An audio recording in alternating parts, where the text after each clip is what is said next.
Bonjour, cette revue de presse de la semaine du 22 au 28 mai 2012 vous est offerte par Groupe Montbarac. L'assistance dans les combats, grisés par le succès, les ténors n'ont plus de temps. La plupart de ces leaders ne viennent plus au stade que lors des sorties de leurs dauphins hiérarchiques. Les poulains sont orphelins de leur mentor, une vision du journal Walf Sport de ce 22 mai, une attitude qui n'est pas nouvelle dans l'arène. Eumeu Sène snobe le roi des arènes dans Sunu Lamb en affirmant qu'il est l'empereur des arènes et que Balla Gaye 2 ne pourra jamais le battre. Ceci lors de la 9e journée en lutte traditionnelle sans frappe organisée au Stadium Iba Mar Diop ce jeudi dernier par Ngelmak Productions. Le théoricien de Taïchingue termine pour dire que ses adversaires potentiels sont Yekini, Bombardier et Tapha Tine. Et malgré tout, Gaston Mbengue persiste et signe dans ce journal. Eumeu Sène, Balla Gaye 2 aura forcément lieu. Jamais 2 sans 3 pour Guigui. Toujours dans ce journal, contre Ama Baldé le dimanche 27 mai prochain, le roi de Saint-Pie va disputer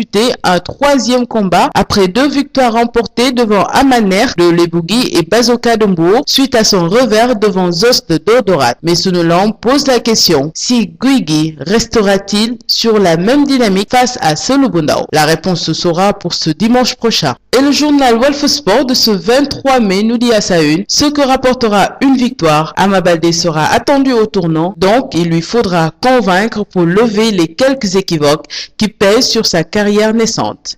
Quant à son adversaire Massaer Seck, plus connu sous le sobriquet de Guigui, sera à la recherche d'une reconnaissance. Alors, un rude combat sera entre ces deux forces montantes dans l'arène. Mais Boy Bambara nous dit à la une de Sunu Lamb que Guigui n'a qu'une seule technique, saisir, soulever et écraser. Alors, il n'aura que des difficultés devant Ama Baldé, qui est un lutteur doté d'une diversité de prises, étant un fin technicien. Quant à Beka Mbaye, la 2e édition du drapeau portant son nom, nous dit toujours dans Sunu Lamb que ce sera un événement d'une grande envergure. Par ailleurs, ce journal nous apprend qu'un marabout de Modolo, le chef de file de Rock Energy, menace Selbendum, la célèbre voyante.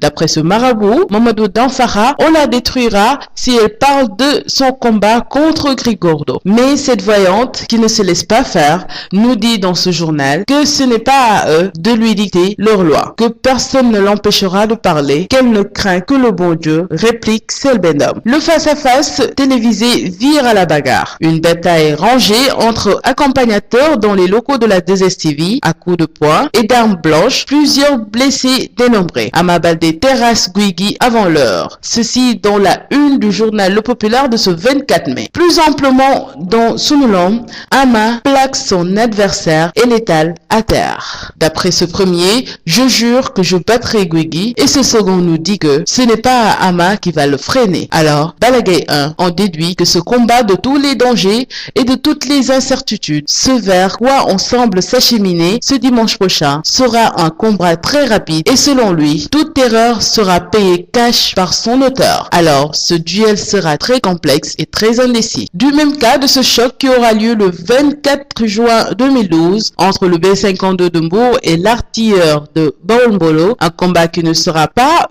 une partie de plaisir, nous révèle Sunu Lamb. Car ces deux adversaires se sont convenus sur un round de 10 minutes de boxe pour voir qui est le véritable artilleur. Ce qui présage un duel sans merci et très sanglant entre Bombardier et Tapha Tine. Revenons sur le derby entre Pikine et Guédiawaye. C'est l'effervescence totale dans la banlieue, nous dit le journal Le Populaire de ce 25 mai. Les techniciens des deux camps approchés affichent une grande confiance. Chaque écurie criant déjà victoire, Ama Baldé axe son avant-dernier galop sur la boxe. Quant à Gueylum, l'entraîneur de Guigui, nous dit que cette chute n'est rien, on n'en fait pas un cas majeur, car son poulain a la force et la technique de terrasser sans problème le fils de Falaye Baldé. Ne quittons pas ce journal sur l'affaire Eumeu Sène et parlant de thunes, Luc Nicolaï réclame 800 millions à Eumeu Sène, le chef de file de Taïchingue, pour toute cause et préjudice confondus. Non sans déplorer le fait que l'affaire ait été classée sans suite par le parquet avant de le ranger dans le dossier des affaires civiles. Maître Baboucar Cissé a aussi dénoncé l'implication de Souleymane Ndéné Ndiaye, à l'époque Premier ministre. L'escroquerie est pour lui matérialisée par des manœuvres frauduleuses de Eumeu Sène. Une médiation avait été tentée et Eumeu Sène avait présenté des excuses et avait dit que si on lui proposait 5% du montant, il était d'accord pour lutter, a indiqué l'avocat. Affaire à suivre. Rendez-vous est pris pour le 5 juillet prochain. Date du délibéré, nous révèle le journal Le Populaire. Cap sur Modulo depuis les États-Unis. Ce n'est pas sage de se fonder sur de telles paroles pour tenter de détruire une personne, en l'occurrence celle Benham la voyant. D'après le chef de file de l'écurie Rock Energy, dit-il qu'il ne connaît pas un marabout du nom de Danfara, ne parle même plus de marabout, mais ne connaît pas Karang. Alors, cela ne sert à rien de détruire. Haraylo précise qu'on ne prend jamais un combat pour le perdre. Alors, pourquoi il ne peut pas battre Gris Bordeaux? Une question qui se pose dans le journal Sunulam. Second revers de Ama Baldé. Guigui brise le rêve de Pikine, titré à la une du journal Sunulam de ce 29 mai. Le roi du Saint-Pierre repart avec le deuxième drapeau de Bécaye Mbaye, obtient aussi sa revanche suite à l'affront de son adversaire Ama Baldé lors de leur face-à-face et enfin, il remporte le beau véhicule mis en jeu dans ce combat. Le stade Demba Diop est tombé sous le charme de Guigui ce 27 mai dernier. Ce lutteur qui a fait preuve de